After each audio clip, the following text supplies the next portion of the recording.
Welcome you all to cell study. इस video में हम सेल के जो 3 बेसिक कंपोनेंट्स थे जो हमने अपनी लास्ट वीडियो में देखे थे उनके बारे में डिटेल में पढ़ेंगे। उनमें से बेसिकली हम 2 कंपोनेंट्स के बारे में ही पढ़ेंगे which are plasma membrane and nucleus. जो थर्ड कंपोनेंट था दैट वाज साइटोप्लाज्म, उसको हम नेक्स्ट वीडियो में देखेंगे। अब वीडियो शुरू करने से पहले, as I always do, I would request the people who have not subscribed the channel, please subscribe it so that you can get the timely notifications. Watch the video till the end and hit the like button if you do. Give your suggestions in the comment box and share the video. So let's begin. The chapter says the fundamental unit of life. And in the last video, we already understood it well कि cell को fundamental unit क्यों कहा जाता है। अब आती है plasma membrane. अब ये जो हमारी फंडामेंटल यूनिट है, इसका स्ट्रक्चर कैसा है। प्लाज्मा मेम्ब्रेन, जिसको हम सेल मेम्ब्रेन भी कहते हैं, सेल की आउटरमोस्ट बाउंड्री की तरह होती है।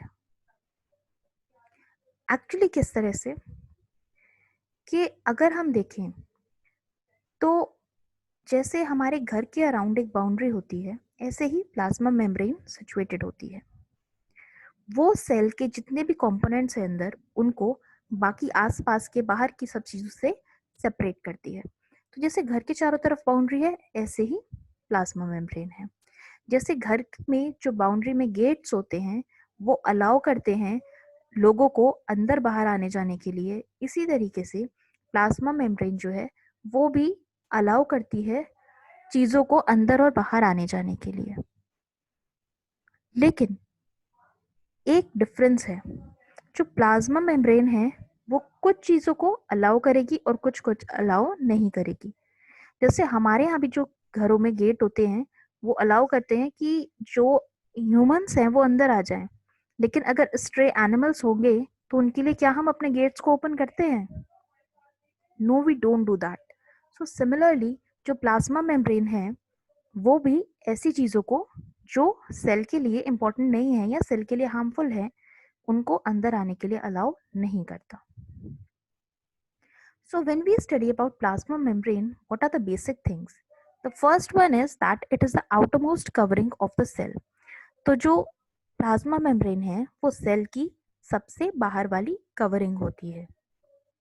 Next is it separates the content of the cell from its surroundings. अब अगर बाहर एक बाउंड्री ऑलरेडी एक लेयर बन गई है तो उसने क्या किया है, जो अंदर जो भी कंपोनेंट है उसे बाहर इस पूरी सराउंडिंग से सेपरेट कर दिया है।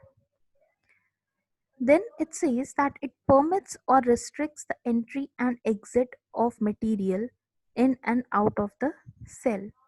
तो वो प्लाज्मा मेम्ब्रेन जो है वो क्या करती है, सब्सटेंसेस को सेल के अंदर जाने देती है, वहां से बाहर आने देती है,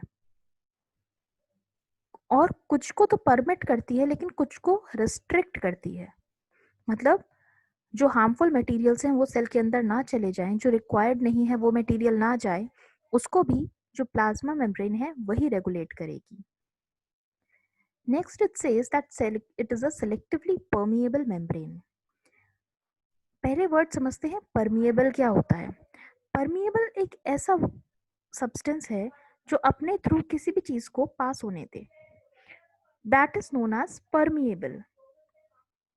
जो परमिट करे किसी चीज को अपने थ्रू पास होने के लिए।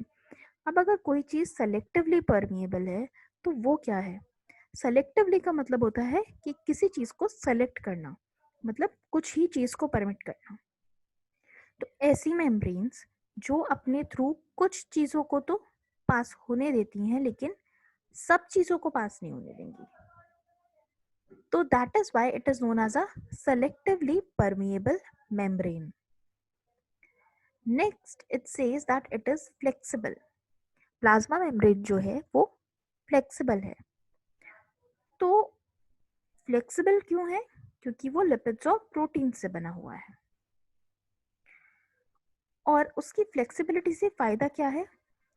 कुछ फंक्शंस होते हैं जो उसकी फ्लेक्सिबिलिटी पर डिपेंड करते हैं, जिनमें से एक है एंडोसाइटोसिस। फ्लेक्सिबिलिटी का मतलब होता है कि वो जब चाहे अपने आप को कहीं भी जो है वो टर्न कर सकते हैं या फिर उनमें थोड़ी इलास्टिसिटी रहती है। सो जो एंडोसाइटोसिस जैसे फंक्शंस होते हैं वो इसीलिए पॉसिबल हैं क्योंकि जो प्लाज्मा मेम्ब्रेन है वो फ्लेक्सिबल है नेचर में। अब ये एंडोसाइटोसिस क्या है? एंडोसाइटोसिस एक प्रोसेस होता है जिसमें जो अमीबा है, हमने लास्ट वीडियो जो थी उसमें अमीबा देखा था कैसा एक इरेगुलर स्ट्रक्चर था उसका। अब सोचो कि अगर जो प्लाज्मा मेम्ब्रेन है वो फ्लेक्सिबल नहीं होती, फिक्स्ड होती, या बहुत ही स्ट्रॉन्ग ऐसी तरीके की चीज होती है जो चेंज नहीं हो सकती है, तो क्या अमीबा की शेप ऐसी होती कि वो मतलब शेपलेस था, वो किसी भी शेप में आ सकता है? ऑब्वियसली नॉट, उसकी एक फिक्स्ड शेप होती।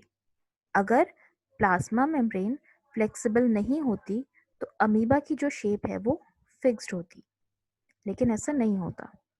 और अमीबा में एक प्रोसेस होता है एंडोसाइटोसिस। ये प्रोसेस जो होता है इसके थ्रू अमीबा जो है वो अपना फूड इनटेक करता है। Endocytosis is the process of engulfing of food by amoeba. Now होता क्या है, इसमें जो प्लाज्मा मेम्ब्रेन होती है वो फूड पार्टिकल के अराउंड अपने आप को इस तरीके से कुछ एक्सटेंड कर लेती है। ऐसे फिंगर लाइक प्रोजेक्शंस बाहर बनते हैं और वो इन चीज़ों इसको अपने अंदर ले लेती है। तो अब अगर ये पहले सिर्फ ऐसे था और फिर बाद में इस तरीके का स्ट्रक्चर इसने बनाया है तो फ्लेक्सिबिलिटी की वजह से बनाया है। So that is why due to the flexible nature amoeba shows endocytosis. Plasma membrane की जो फ्लेक्सिबल नेचर है उसकी वजह से। Now till here we have completed a lot amount of questions which come in the exams. First one is, what is plasma membrane? So plasma membrane is the outermost covering of the cell. Next is, what is plasma membrane also known as? It is known as a cell membrane. Write the functions of plasma membrane. So these both were the functions of plasma membrane. First one, that it separates content of cell from its surroundings, and the second one was that it permits or restricts the entry and exit of material in and out of the cell. ये दोनों उसके function थे. What kind of a membrane it is? It is a selectively permeable membrane. And if the question can also come that why plasma membrane is known as a selectively permeable membrane. So in such kind of questions you just have to explain that what is a selectively permeable membrane. उससे ज़्यादा कुछ नहीं करना होता, हमें ये बताना है कि selectively permeable membrane वो है जो कुछ चीज़ों को ही अलाउ करती है अपने थ्रू पास होने के लिए, और क्योंकि प्लाज्मा मेम्ब्रेन भी ऐसा ही करती है, that is why it is known as a selectively permeable membrane. Now what is plasma membrane made up of? It is made up of lipids and proteins. What is endocytosis? It is the process of engulfing of food by amoeba. And how, due to which feature of the cell or which feature of the plasma membrane endocytosis is possible? That feature is flexible nature. So all this makes us clear many things about plasma membrane. Let's see a example of it or a diagrammatic representation. अगर हम सिर्फ तीनों basic components की बात करें cell के, तो ये जो बाहर वाली लेयर है, this is the plasma membrane. जो बीच में रेड कलर की है dot, that is the nucleus, and this blue liquid fluid structure is known as cytoplasm. So इस पूरे साइटोप्लाज्म और न्यूक्लियस की बाउंड्री किसने की हुई है? प्लाज्मा मेम्ब्रेन में। आउटर मोस्ट स्ट्रक्चर भी है ये इसमें। So this is the plasma membrane. Now let's continue with the process of diffusion. अब ये diffusion क्यों होता है? और ये हमें यहाँ पर क्यों पढ़ना है। डिफ्यूजन एक प्रोसेस होता है जिसमें जो सब्सटेंसेस हैं they move from a region of their higher concentration to a region of their lower concentration. तो एक ऐसा प्रोसेस जिसमें पार्टिकल्स जो हैं वो जहाँ पर ज़्यादा हैं, ठीक है, वहाँ से एक ऐसी जगह पर जाएंगे जहाँ पे पार्टिकल्स कम हैं, उस प्रोसेस को बोलते हैं डिफ्यूजन। इसका हम एक बहुत लाइवली एग्जांपल लेते हैं। जब भी हम किसी ट्रेन में ट्रैवल करते हैं तो ट्रेन में अगर एक कोच में हम जिसमें चढ़े हैं उसमें ऑलरेडी बहुत सारे लोग चढ़े हुए हैं, पूरा भरा हुआ है कोच, और उसके बराबर वाला कोच जो है वो खाली है, तो क्या होगा, धीरे धीरे जो लोग भरे हुए कोच में हैं वहां से खाली की तरफ जाने लगेंगे और इधर वाले को जो है वो खाली करते जाएंगे। लेकिन वो इधर से उधर तक कब तक जाएंगे, वो इधर से उधर सिर्फ तब तक जाएंगे जब तक दोनों जगह इक्वल अमाउंट में जो पैसेंजर्स हैं वो नहीं हो जाते। जब दोनों जगह इक्वल अमाउंट में हो जाएंगे तो क्या होगा, फिर तो आप इधर से इधर जाओ या इधर से इधर जाओ, कोई फर्क ही नहीं पड़ता। सेम चीज होती है डिफ्यूजन में। डिफ्यूजन होता है पार्टिकल्स के बीच में। When particles travel from a region of their higher concentration to a region of their lower concentration, then the process is known as diffusion. तो डिफ्यूजन जो है, अब इसका हम यहाँ पर क्यों पढ़ रहे हैं, हमने वीडियो में शुरू में बोला था कि हम तो सिर्फ प्लाज्मा मेम्ब्रेन और न्यूक्लियस के बारे में पढ़ने वाले हैं। सो ये जो डिफ्यूजन है ये प्लाज्मा मेम्ब्रेन में काम करता है।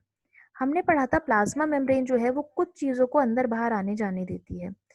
तो वो जो प्रोसेस है जिसके थ्रू वो चीज़ों को अंदर बाहर आने जाने देती है, उन प्रोसेसेस में से पहला प्रोसेस है डिफ्यूजन।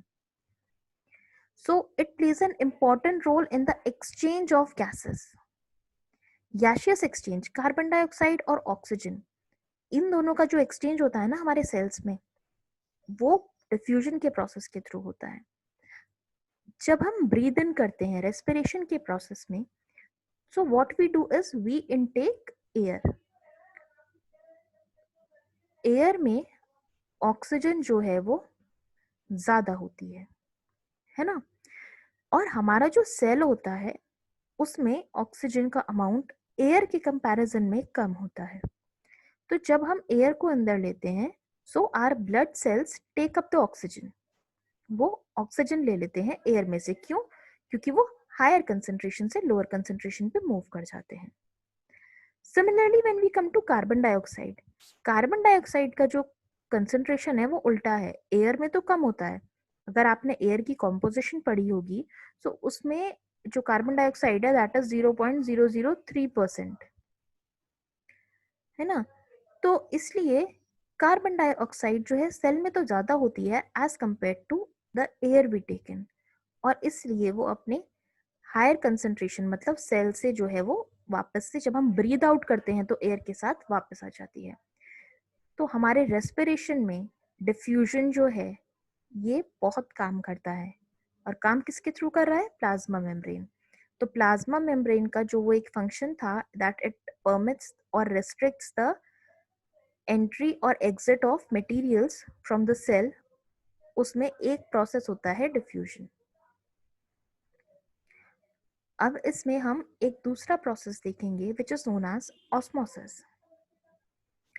अब ऑस्मोसिस क्या है, देखो जैसे हमने डिफ्यूजन में पढ़ा that is it is the movement from higher concentration to lower concentration. Similarly osmosis is the movement from higher concentration to lower concentration. तो फिर डिफरेंस क्या है, ऑस्मोसिस जो है वो पर्टिकुलरली वाटर की कंसेंट्रेशन के बारे में बोला जाता है। Movement of water molecules from a region of higher concentration to a region of lower water concentration through a selectively permeable membrane is called osmosis. मतलब है अगर आप एक डाइल्यूट सॉल्यूशन लो, डाइल्यूट सॉल्यूशन जिस सॉल्यूशन में पानी ज्यादा हो, और आप एक ऐसा सॉल्यूशन लो जिसमें पानी कम हो, तो अगर आप कंसंट्रेटेड सॉल्यूशन बोलोगे तो वो वाला है जिसमें पानी कम है। लेकिन अगर आप ये देखोगे कि वाटर की कंसंट्रेशन किस में ज़्यादा है, वो डाइल्यूट में ज़्यादा होती है। तो जो वाटर है वो डाइल्यूट सॉल्यूशंस में से कंसंट्रेटेड सॉल्यूशन में ट्रैवल करता है through a selectively permeable membrane. इस डेफिनेशन में, ऑस्मोसिस की डेफिनेशन में, दो चीज़ें याद रखनी बहुत ज़रूरी हैं। अगर आप सिर्फ ये लिख कर आते हो that it is the movement from higher concentration to lower concentration of particles, then it will be wrong, क्योंकि ये डिफ्यूजन की डेफिनेशन है। इसमें वाटर मॉलिक्यूल्स मेंशन करना बहुत ज़रूरी है। And secondly, you even have to mention it that it takes place through a selectively permeable membrane. ये ऐसे ही नहीं हो जाएगा, इसके लिए सेलेक्टिवली परमिएबल मेम्ब्रेन चाहिए। ऐसी मेम्ब्रेन जो सिर्फ वाटर मॉलिक्यूल्स के जो हैं उनको परमिट करे अपने थ्रू पास होने के लिए। So that is why osmosis को हम कहते हैं that it is a special case of diffusion. देखो, वो तो डिफ्यूजन ही रहा है ना, वाटर की हायर कंसंट्रेशन जहाँ है वहां से वो अपनी लोअर कंसंट्रेशन पे मूव कर रहा है, एक मेम्ब्रेन के थ्रू मूव कर रहा है। तो है तो डिफ्यूजन ही, लेकिन डिफ्यूजन का एक स्पेशल केस है ऑस्मोसिस। जो ऑस्मोसिस होता है वो इस चीज के ऊपर डिपेंड करता है कि कितना सब्सटेंस जो है वो डिसॉल्व्ड है वाटर में। अब जो कंसंट्रेटेड सॉल्यूशन होता है कोई, उसके अंदर जो सब पार्टिकल्स होते हैं वो ज्यादा होते हैं, उनका जो अमाउंट है वो हाई होगा। जो डाइल्यूट सॉल्यूशन होगा उसके अंदर लो होगा। तो फॉर श्योर वो अमाउंट ऑफ सब्सटेंस डिसॉल्व पे डिपेंड करता है। अगर आप 1 liter water low in a jar, 1 liter of water in a jar, and you have taken two such jars, first jar and second jar, both have 1 liter of water. पहले वाले में आपने 1 kg sugar dissolve कर दी, दूसरे वाले में आपने ½ kg sugar dissolve की। So now what will happen, ये जो ½ kg शुगर वाला था ये डाइल्यूट है, ये जो 1 kg शुगर वाला था ये कंसंट्रेटेड है ना। अब उसकी वजह से वाटर के जो मॉलिक्यूल्स हैं उनकी कंसंट्रेशन पे भी फर्क पड़ा है। तो वाटर अगर मूव करेगा तो कहाँ से करेगा, ½ kg से 1 kg वाले उसमें, क्योंकि ये डाइल्यूट था। तो for sure amount of substance जो डिसॉल्व होता है उससे भी ऑस्मोसिस जो है वो अफेक्ट होता है। अब ऑस्मोसिस का जो प्रोसेस है वो हम रियल लाइफ में कहाँ एग्जाम्पल एक्सपीरियंस करते हैं। तो ऑस्मोसिस का जो प्रोसेस है उसको रियल लाइफ में एक्सपीरियंस किया जाता है when the fresh water animals respire, when the fresh water plants respire. तो उसमें वो लोग जो हैं, जो वाटर इनटेक होता है ना इन प्लांट्स का, इन एनिमल्स का, that takes place through the plasma membrane by the process of osmosis. Now notice here carefully that we have said that it is fresh water animals and plants. Fresh water वाले हैं, क्यों salty water वाले क्यों नहीं है? The reason here for this is, salty water जहाँ होता है वहां पे पानी का कंसंट्रेशन उनकी बॉडी से बाहर जो है वो ज्यादा होता है, बॉडी के अंदर जो है वो कम रह जाता है। क्योंकि जो सी वाटर होता है या ओशन वाटर होता है उसमें बहुत सारे सॉल्ट्स डिसॉल्व होते हैं। So here we are only talking about fresh waters.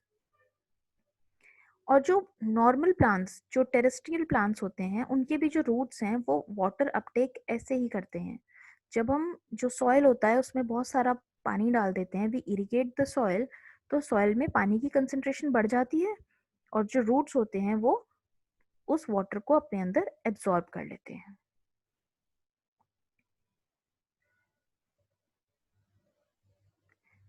Next let's see a diagrammatic और फिगरिक रिप्रेजेंटेशन ऑफ इट। देखो, जो ऊपर जो फिगर है इसमें वाटर की कंसंट्रेशन यहाँ जितनी है उतनी ही यहाँ है। तो ऐसा जब सॉल्यूशंस होते हैं जिसमें दोनों जगह जो कंसंट्रेशन ऑफ वाटर है वो सेम है, तो उसमें कोई भी नेट मूवमेंट हमें देखने को नहीं मिलता। अब ये नेट मूवमेंट से हमारा मतलब क्या है? पार्टिकल इस केस में इधर से इधर भी जाता है और इधर से इधर भी आता है, लेकिन अगर यहाँ से यहाँ एक पार्टिकल गया और यहाँ से यहाँ एक पार्टिकल आ गया तो अगेन सब कुछ बैलेंस हो गया। भाई पहले इक्वल थे, फिर यहाँ से यहाँ एक आया, यहाँ से यहाँ एक गया, तो फिर से इक्वल ही रहे, तो कुछ नेट मूवमेंट हमें देखने को नहीं मिलता। इस टाइप का जो सोल्यूशन होता है जिसमें दोनों की जो कंसंट्रेशन है दैट इज सेम, इनको बोलते हैं आइसोटोनिक सॉल्यूशंस। आइसो वर्ड का मतलब होता है same. Iso word in itself means same. Now the figure which is given downwards, इसमें अगर आप देखो तो ये अगर हम साइड को A बोलेंगे और इस साइड को B बोलेंगे, सो इन A solution what is happening is यहाँ पर जो वाटर की कंसेंट्रेशन है वो हाई है एज कंपेयर टू B। ये जो ब्लू वाले हैं मॉलिक्यूल्स, इनको हम वाटर मॉलिक्यूल्स लेते हैं और इनको हम शुगर मॉलिक्यूल्स लेते हैं। तो जो वाटर मॉलिक्यूल्स हैं वो A में ज्यादा हैं as compare to B। Let this be a selectively permeable membrane. तो अब जो वाटर मॉलिक्यूल्स हैं वो A से B की तरफ मूव करेंगे। कब तक? जब तक A और B के जो मॉलिक्यूल्स हैं वो अमाउंट में सिमिलर नहीं हो जाते वाटर के, तब तक। तो एक तो हमने अभी ऑलरेडी पढ़ा आइसोटोनिक सॉल्यूशन जो यहाँ पर देखा। इसके अलावा दो और होते हैं which are known as hypotonic and hypertonic. So now hypotonic solution क्या होता है? जब हम किसी भी चीज को like we keep raisins in water और वाटर की जो कंसेंट्रेशन है वो रेजिन्स की कंसेंट्रेशन से ज्यादा है, रेजिन्स के अंदर जो पानी की कंसेंट्रेशन है उससे उस सॉल्यूशन की कंसेंट्रेशन ज्यादा है, तो क्या होगा? पानी जो है वो सॉल्यूशन से रेजिन्स में चला जाएगा and resins will swell up. तो वो सॉल्यूशन जिसका कंसेंट्रेशन सब्सटेंस की कंसेंट्रेशन से ज्यादा होता है that is known as hypotonic solution. और कंसेंट्रेशन किस चीज की बात कर रहे हैं हम यहाँ पे? वाटर की कंसेंट्रेशन की। The solutions which have higher water concentration than the concentration of the particles. दूसरे आते हैं आइसोटोनिक सॉल्यूशंस। तो अब आइसोटोनिक सॉल्यूशन क्या है? आइसोटोनिक सॉल्यूशन हम ऑलरेडी देख चुके हैं जहां पर वाटर की कंसेंट्रेशन जो है वो इक्वल होती है दोनों सॉल्यूशंस में। और हाइपरटोनिक सॉल्यूशन क्या है? जहां पर जो वाटर का सॉल्यूशन है उसकी जो कंसेंट्रेशन है उसमें वाटर जो है वो कम है। तो जिसमें ज्यादा होता है उसमें चीजें क्या हो जाती हैं? स्वेल अप हो जाती हैं। जिसमें कम होता है उसमें चीजें क्या हो जाती हैं? उसमें श्रिंक हो जाती हैं, क्योंकि उन चीजों का अपना खुद का जो वाटर होता है वो बाहर की तरफ चला जाता है। So these were three types of solutions. Next we have here is active transport. हमने जब डिफ्यूजन पढ़ा और ऑस्मोसिस पढ़ा तो हमने पढ़ा कि वो क्यों हो रहे हैं, because there is a concentration gradient. अब कई बार क्या होता है कि जो हमारा सेल होता है इसको कुछ ऐसी चीज भी चाहिए होती है जो इसके अंदर ऑलरेडी हाई हैं कंसंट्रेशन में फ्रॉम द सराउंडिंग्स, लेकिन प्रॉब्लम ये है कि इसे और चाहिए अभी। तो अब अगर सारा जो एक्सचेंज ऑफ मटेरियल है वो डिफ्यूजन या ऑस्मोसिस जैसी चीजों के बेसिस पे होगा तो ऐसी चीजें तो और आ ही नहीं पाएंगी सेल में। तो सेल क्या करेगा? ऐसी कंडीशन में जो प्रोसेस होता है उसको बोलते हैं एक्टिव ट्रांसपोर्ट। एक्टिव, कोई चीज एक्टिव है मतलब उसे एनर्जी चाहिए। जब आप बहुत एक्टिव होते हो तो आपकी बहुत ज्यादा एनर्जी चाहिए होती है ना आपको। सिमिलरली जब कोई चीज बहुत ज्यादा एक्टिव होती है तो उसे एनर्जी चाहिए होती है। तो यहाँ पे जो एक्टिव ट्रांसपोर्ट है उसके अंदर जो है एनर्जी रिक्वायर होती है। मतलब किसी चीज को वो बाहर से अंदर जबरदस्ती पुश करेगा जबकि उसका अंदर कंसंट्रेशन हाई है। जो हमने अभी थोड़ी देर पहले कोच वाला एग्जाम्पल, ट्रेन की कोचेस वाला एग्जाम्पल देखा था, उसमें अगर उल्टा काम होना होता, मतलब जहां जिस कोच में ऑलरेडी लोग बहुत भरे हुए हैं वहां पर आपको और लोगों को डालना होता, तो आप क्या करोगे? एनर्जी लगा के लोगों को अंदर भेजोगे, है ना, धक्के दे देकर भेजोगे। तो धक्का देने में एनर्जी लगेगी। तो यही चीज होती है कि जब अगर सेल में किसी चीज की कंसेंट्रेशन हाई है और हमें सराउंडिंग से उसमें और मटेरियल भेजना है, तो उसके लिए क्या होता है, ये एक्टिव ट्रांसपोर्ट का प्रोसेस होता है जिसमें चीजें अपने लोअर कंसंट्रेशन से हायर कंसंट्रेशन पे जाती हैं और एनर्जी यूटिलाइज करती हैं। बिना एनर्जी के वो मूवमेंट पॉसिबल नहीं होता। ऐसा मूवमेंट ऑफ पार्टिकल्स जो एनर्जी की मदद से हो रहा होता है उसको बोलते हैं एक्टिव ट्रांसपोर्ट।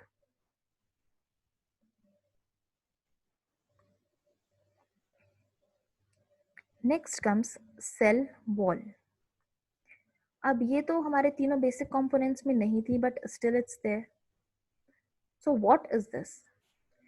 सेल वॉल जो होती है वो जैसे प्लाज्मा मेम्ब्रेन थी ऐसे ही एक वॉल होती है, या फिर ऐसे ही आप कह सकते हो कि एक कवरिंग होती है। लेकिन सेल वॉल का क्या प्रॉब्लम है या फिर उसमें क्या स्पेशलिटी है, वो ये है कि जो सेल वॉल्स हैं वो सिर्फ प्लांट सेल्स या कुछ माइक्रोब्स में हमें देखने को मिलती हैं। वो हर जगह हर सेल में प्रेजेंट नहीं होती। हमारे अंदर सेल वॉल नहीं है, और जितने भी हायर ऑर्गेनिजम्स होते हैं उनके अंदर भी सेल वॉल प्रेजेंट नहीं होती। सेल वॉल सिर्फ प्लांट्स में और माइक्रो ऑर्गेनिजम्स में प्रेजेंट होती है। तो जो प्लांट्स हैं और माइक्रो ऑर्गेनिजम्स हैं उनके पास प्लाज्मा मेम्ब्रेन भी होती है और उसके साथ साथ सेल वॉल होती है। और जो उनकी सेल वॉल होती है that is located outside the plasma membrane. It is made up of cellulose. जो प्लाज्मा मेम्ब्रेन थी वो किस चीज से बनी हुई थी? It was made up of lipids and proteins. और सेल वॉल किससे बनी हुई है? सेल्यूलोज से। सेल्यूलोज क्या करते हैं, वो बहुत स्ट्रॉन्ग चीज होती है। देखो हमने प्लाज्मा मेम्ब्रेन में एक चीज पढ़ी थी कि वो फ्लेक्सिबल थी। सेल वॉल जो होती है वो फ्लेक्सिबल नहीं होती नेचर में। सेल्यूलोज जो होते हैं वो फ्लेक्सिबल नहीं होते, वो और स्ट्रेंथ प्रोवाइड करते हैं प्लांट्स को। और इसी नेचर की वजह से एक चीज होती है that is known as plasmolysis. वो हमें प्लांट्स में या माइक्रोब्स में देखने को मिलती है। वो क्या है? प्लाज्मोलाइसिस में क्या होता है? Contraction of the cell components away from the cell wall due to osmosis. Suppose करो ये सेल वॉल है, इसके अंदर सारे में पूरे एक प्लाज्मा मेम्ब्रेन होगी,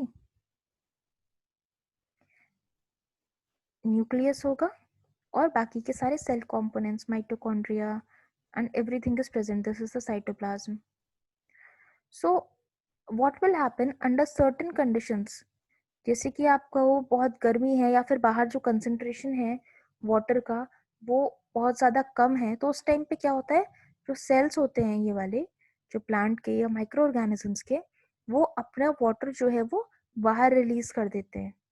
उनके सेल में जो पानी होता है वो कंसंट्रेशन ग्रेडियंट की वजह से बाहर चला जाता है। तो इस केस में अगर जो सारा वाटर है वो लूज हो जाएगा तो सेल जो है वो तो बिल्कुल टूट जाएगा। तो होता क्या है, ये जो सेल वॉल होती है ना, ये तो ऐसी की ऐसी रहती है, बस ये जो अंदर का पूरा मटेरियल होता है ये श्रिंक हो जाता है।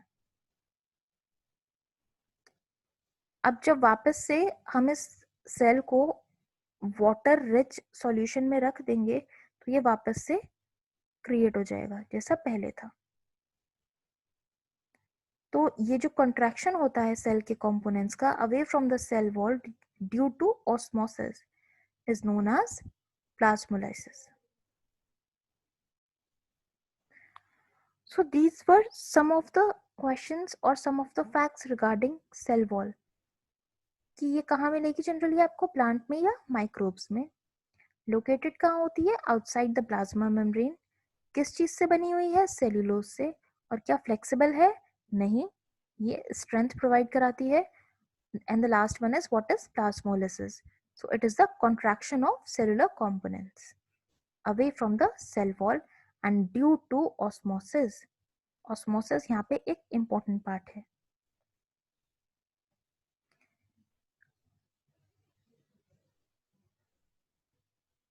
Now let's see this. ऐसा ही एक डायग्राम हमने थोड़ी देर पहले भी देखा है और अब यहाँ फिर देख रहे हैं। उस डायग्राम के अकॉर्डिंग ये जो था ये प्लाज्मा मेम्ब्रेन थी। अब प्लाज्मा मेम्ब्रेन के बाहर ये जो आ रही है, this is the cell wall. तो ये प्लाज्मा मेम्ब्रेन के भी बाहर होती है और होती कहाँ है? प्लांट्स या माइक्रोब्स में।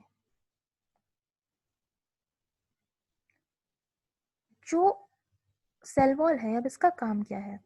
देखो, जो प्लांट्स होते हैं और जो माइक्रोब्स होते हैं, दे आर बेसिकली इमूवेबल। अगर मूव भी कर पाते हैं तो बहुत धीरे धीरे मूव करेगा। जो वो है ही एक सेल से बना हुआ है, जो बैक्टीरिया है वो एक माइक्रोब है। अब आप सोचो वो कितनी भी तेज मूव करे फिर भी उसकी जो स्पीड होगी वो बहुत कम होगी। तो जब एक्सट्रीम कंडीशंस हो जाती हैं कहीं पे, जैसे बाहर बहुत गर्मी पड़े या बहुत तेज बारिश हो रही हो, तो क्या प्लांट्स ऐसा कर सकते हैं कि वो जहाँ लगे हुए हैं वो वहां से उठकर आए और वो किसी बिल्डिंग में जाकर बैठ जाएं कि बाहर तो बहुत बारिश हो रही है, when the rain will be off and the soil will be dry, मैं तब जाऊंगा? तो ऐसा नहीं होता। तो ऐसे एनवायरमेंटल स्ट्रेसेस को, वो किसी भी तरीके के हों, माइक्रोब्स को और जो प्लांट्स हैं उन्हें सहना पड़ता है। इसलिए उनमें सेल वॉल की ज़रूरत होती है और सेल वॉल उन्हें उन्हीं एनवायरमेंटल स्ट्रेस से बचाने के लिए स्ट्रेंथन अप करता है। अगर आप माइक्रो ऑर्गेनिज्म को हाइपोटोनिक सॉल्यूशन में रखोगे तो क्या होगा उससे? हाइपोटोनिक सॉल्यूशन का मतलब है कि वाटर में जो कंसंट्रेशन है वो ज़्यादा हो जाएगी as compare to the microorganisms concentration. तो पानी जो है वो माइक्रो ऑर्गेनिज्म में भरना शुरू हो जाएगा। जो सेल वॉल है, वो जो सेल है खुद प्लाज्मा मेम्ब्रेन तक वाला स्ट्रक्चर, वो स्वेलअप होना शुरू हो जाएगा एंड ड्यू टू दैट वो एक प्रेशर बनाएगा अपनी सेल वॉल पे। देखो, if this is the cell wall and this is the cell. So as soon as water starts coming in, because it is kept in hypotonic solution, what will happen after some time? ये जो अंदर वाला पूरा material है ये सब, ये क्या होगा? ये स्वेल अप हो जाएगा, फूल जाएगा, इसके अंदर पानी भर गया। अब ये प्रेशर जनरेट करेगा on the cell wall. Cell wall equal amount में प्रेशर जो है वो इस प्लाज्मा मेम्ब्रेन पे लगाएगी। तो जितना प्रेशर सेल वॉल लगा रही है उतना ही प्रेशर प्लाज्मा मेम्ब्रेन लगा रही है। तो दोनों का जो प्रेशर है वो नलिफाई हो जाएगा और माइक्रो ऑर्गेनिजम्स ऐसी सिचुएशन में भी आगे और जी पाएंगे। तो ये सब चीजें जो हम पढ़ रहे हैं, all things are regarding cell wall. ये सेल वॉल की क्या क्या बेनिफिट्स होते हैं। Next we have here is nucleus. Now, what is nucleus? Nucleus एक डबल लेयर्ड न्यूक्लियर मेम्ब्रेन है विद पोर्स। डबल लेयर्ड का मतलब है पहली लेयर और ये दूसरी लेयर। तो दो लेयर होती हैं इसके अराउंड और इनमें पोर्स होते हैं छोटे छोटे, जिनके थ्रू मटेरियल अंदर बाहर आ जा सकता है न्यूक्लियस के। अब याद रखना बहुत ध्यान से कि जो सेल के अराउंड होती है वो प्लाज्मा मेम्ब्रेन थी और जो न्यूक्लियस के अराउंड होती है वो न्यूक्लियर मेम्ब्रेन होती है। तो न्यूक्लियस में क्या होता है? It contains chromosomes and chromosome in turn are made up of DNA and protein.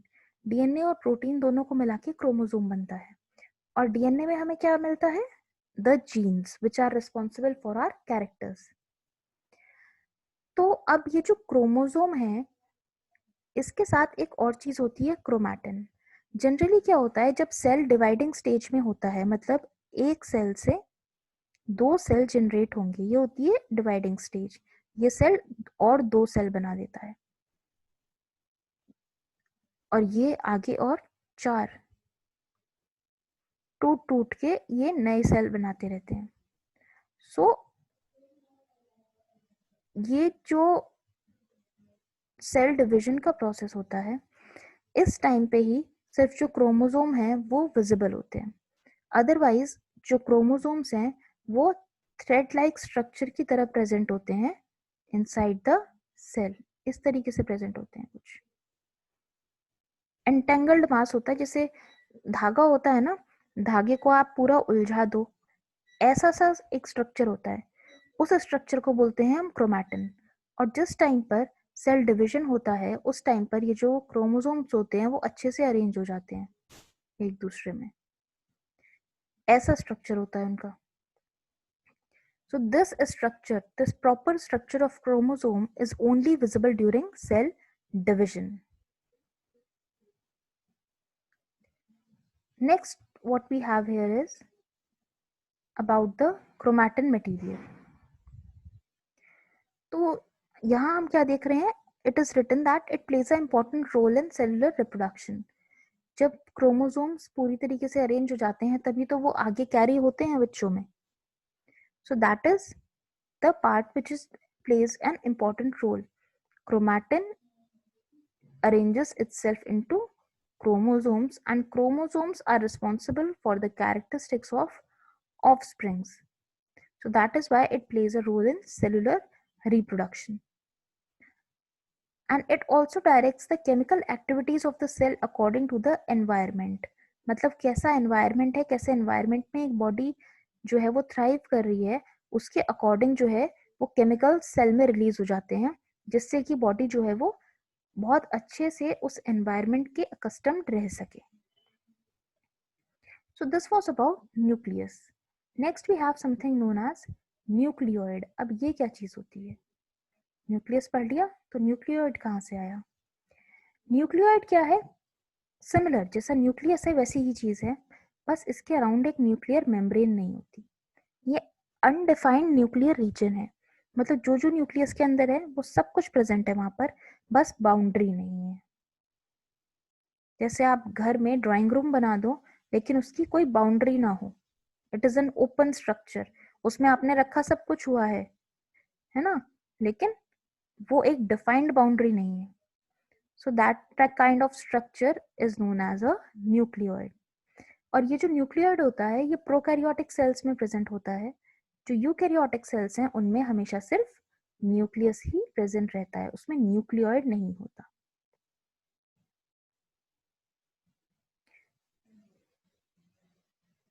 So this was all about plasma membrane, nucleus, cell wall, nucleoid, diffusion and osmosis. I hope the video was helpful and you people are getting much out of it. If you have any suggestions, please drop it down in the comment box. Like the video, share the video and subscribe the channel. Thank you.